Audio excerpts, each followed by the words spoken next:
Hello guys, welcome to techie Yasir YouTube channel और guys techie Yasir update के नए episode में आप सभी का स्वागत है। गाइस गर्मा गर्म अपडेट्स आपको यहां पर आज की वीडियो में मैं देने वाला हूं, तो इसी बात पे कर देना एक वीडियो को like.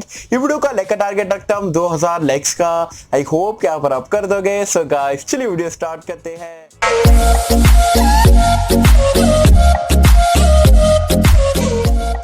So friends video start कर लेते हैं। वीडियो स्टार्ट करने से पहले आपको बता दूं यार, आज सुबह में हमने पोको M2 Pro के ऊपर ऑनेस्ट और जेन्युइन यहाँ पर जो ओपिनियन शेयर करे थे कि आज की डेट में आपको फोन लेना चाहिए नहीं लेना चाहिए, 15,000 रुपए में बेस्ट है नहीं है, और पोको के रिगार्डिंग जो है मुझे यहाँ पर कुछ कहना था, वो भी आप लोगों के साथ में शेयर करा था। तो अगर आपने वीडियो नहीं देखे हो तो क्या करो भाई, जाओ जाके नीचे डिस्क्रिप्शन में पिन कमेंट में चेक करो, लिंक डाल दिया। ये वीडियो देखने के बाद वीडियो को चेकआउट कर सकते हैं। चलिए सबसे पहले अपडेट की अगर हम बात करें तो ये आता है OnePlus Nord को लेके। OnePlus Nord की यहाँ पर finally India launch date confirm हो चुकी है। 21 जुलाई को यहाँ पर ये लॉन्च होने वाले हैं। Amazon एक्सक्लूसिव रहेगा। स्पेक्स यहाँ पर कुछ निकल के आए थे कि मतलब आपको जो है 90 हर्ट्ज का आपका AMOLED डिस्प्ले देखने को मिलेगा डुअल पंच होल के साथ में, एज वेल एज यहाँ पर स्नैपड्रैगन का 765G आने वाला है, 5G फोन रहने वाला है। और आपको बताया जा रहा है 48 मेगापिक्सल का ट्रिपल रेयर कैमरे का सेटअप मिलेगा।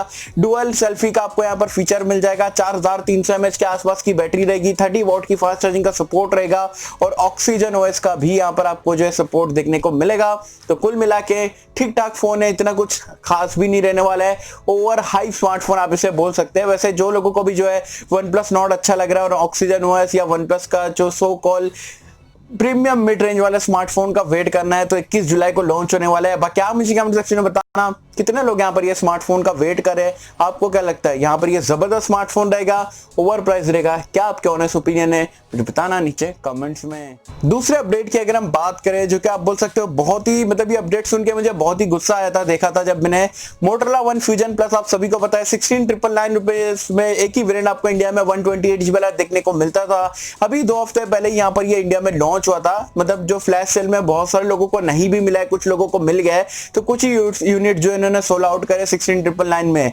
अब इन्होंने क्या करा है, 500 रुपए से यहाँ पर ये फोन का प्राइस पॉइंट बढ़ा दिया है, जो कि मेरे हिसाब से बहुत ही बेकार बात है, घटिया बात आप इसे बोल सकते हो। क्योंकि यार अभी आपने जीएसटी प्राइस हाइक के बाद कितने दिन बाद जो है फोन लॉन्च करे भाई, 2 हफ्ते में यहाँ पर कौन प्राइस बढ़ाता है? मेरे हिसाब से बहुत ही बेकार है। चाहे वो 500 रुपए हो या 100 रुपए हो, प्राइस पॉइंट बढ़ना नहीं चाहिए। 16,999 में आपने कुछ सोच समझ के यहाँ पर लॉन्च करा रहेगा तो 17,500 रुपए प्राइस पॉइंट करने की जरूरत क्या थी? मेरे हिसाब से अनएक्सेप्टेबल है और ब्रांड को ऐसा नहीं करना चाहिए। चाहे वो Xiaomi हो, Realme हो या Motorola हो, सब एक ही खेत की मूली है और मुझे बिल्कुल भी यहाँ पर ये चीज पसंद नहीं आई है। बाकी इसके ऊपर आपके क्या ऑनेस्ट ओपिनियन है? क्या Motorola को प्राइस पॉइंट ऐसे बढ़ा देना चाहिए था अचानक से एकदम से 2 हफ्ते में ही?